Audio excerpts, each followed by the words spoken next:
This is the fictional mind bender.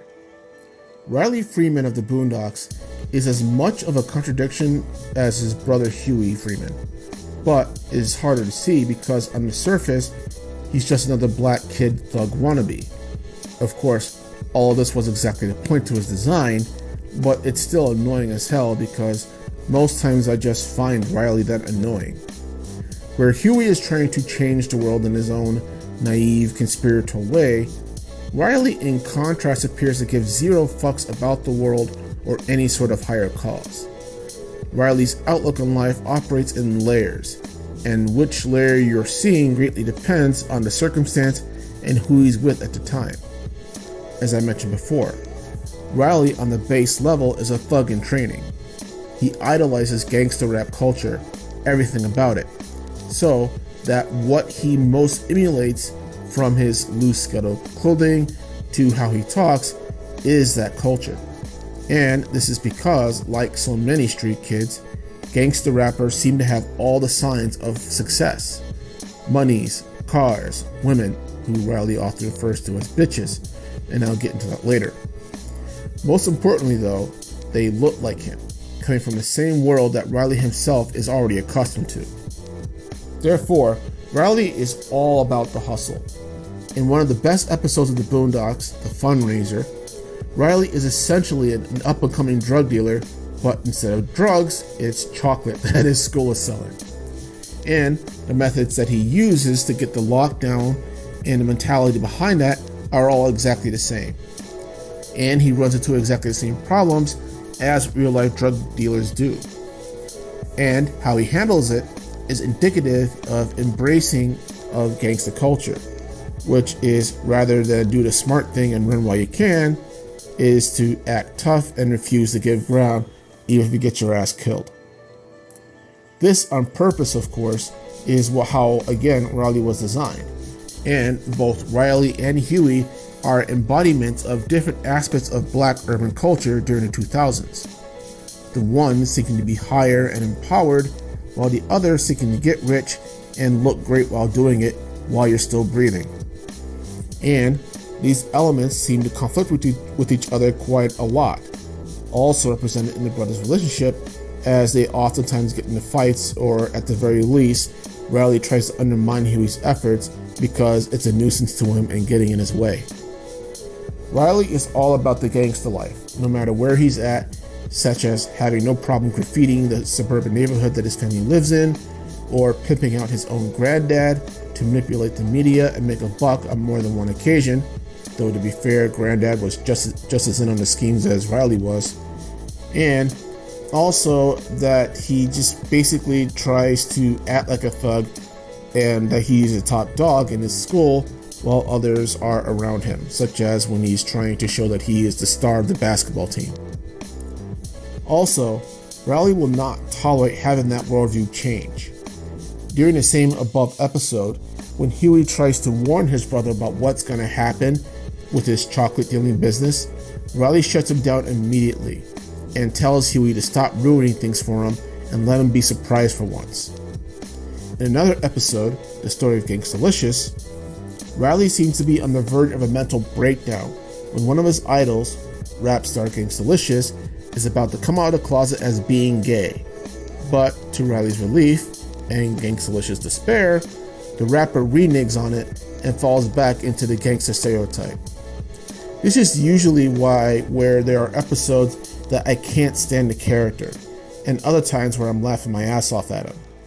But just like with Huey, there are deeper nuances to Riley as well. Let's leave out for the moment that Riley's a fucking kid.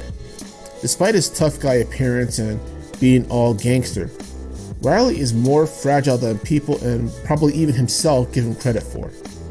His religious devotion to gangster culture and lack of critique of the same culture reveal a need to believe in something, to look up to something, and to strive for, and give him some sense of hope.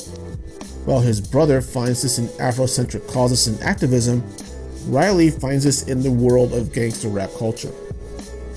Also, Riley's refusal to question that worldview also shows a naivety that is mixed with the hard life of urban culture that he does understand, that he would actually consider, let alone act on, mimicking Scarface to actual gangsters when he and his own friends are at literal gunpoint is naive to the most extreme degree.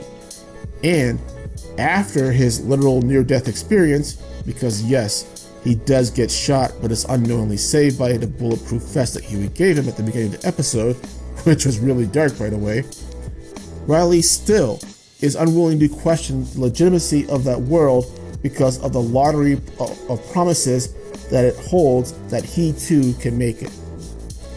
On the topic of bitches, Huey tries to educate his brother that women are not bitches, and Riley instead spins it around, saying that if a man is paying for his girl to be happy, like going to dinner or something, then that in his mind, that equates to the same thing. And while acknowledging that some people use the term in a quote-unquote non-disrespectful way, more often than not, women in general do not fall under that category for Riley. Not if the man is paying for anything that they're getting. All this shows just how impressionable Riley actually is. And while Huey is also impressionable in his own ways, he still maintains the ability to question and recognize them and change if need be. That said, Riley is also a contradiction. Riley may see women as bitches, but on several occasions doesn't treat them as such, or at least certain female characters. In fact, he outright states that he likes suburban girl Cindy McPherson, aka C-Murph, because she has, quote, less compassion than the average girl, and has no problem working with her, or Jasmine for that matter, who's the exact opposite, during his op to lock down the school chocolate game around town. Riley also demonstrates a level of love and empathy for his family when he undertakes his graffiti project where he does his grandfather's whole side of the house with a mural of him and his deceased wife on their wedding day. And, despite fighting with Huey often, still loves him enough to show concern in his own way for his well-being. And both brothers do share the same absolute commitment to their past, no matter what others think of them. Moreover, Riley does have excellent leadership and management skills, which is also shown. He knows how to motivate people and how to best use them to make money, and at least has some wisdom when to change tactics. Some.